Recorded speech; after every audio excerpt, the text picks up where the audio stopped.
చేశారా లేదా ఆడబిడ్డలు మీరు చెప్పాలి. అలాంటి వాడి మీద కష్టాలు పడ్డాం. ఆ కష్టాలన్నిటికీ విముక్తి పలికేదానికి మీరు ఇక్కడికి వచ్చారు. భవిష్యత్తు పైన ఒక ఆశ, నమ్మకం మిమ్మల్ని ఇక్కడికి రప్పించింది, అవునా కాదా? మళ్ళీ తిరిగి ఈ సైకో వస్తే ఏమవుతుంది? ఏమవుతుంది? నాలాంటి వాడిని ఏం చేశారో చూశారా మీరు? ఒక లెక్క ఈ సైకోకి.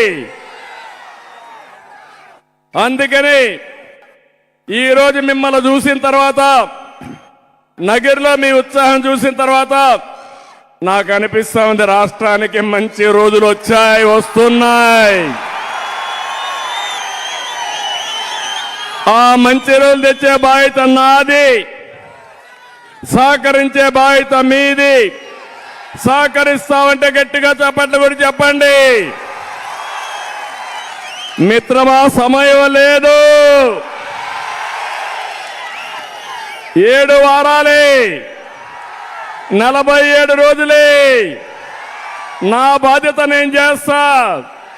మీ బాధ్యతగా మీరు సిద్ధమా అని మిమ్మల్ని అడుగుతున్నా. సిద్ధమైతే చెప్పండి, చేతుల పైకెత్తి మేము సిద్ధంగా ఉన్నామని.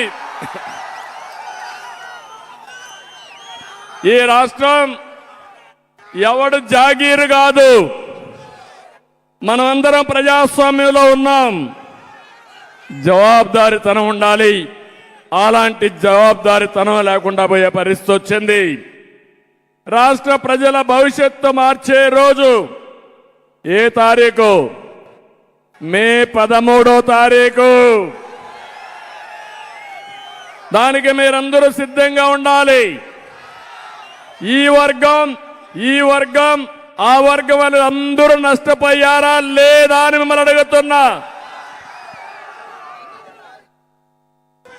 నేను అడుగుతున్నా, రైతన్నలు ఒక భరోసా కోసం వేచి చూసే రోజు వస్తుంది. యువత మీ భవిష్యత్తుకు గ్యారంటీ ఇచ్చే రోజు తొందరలోనే వస్తుంది.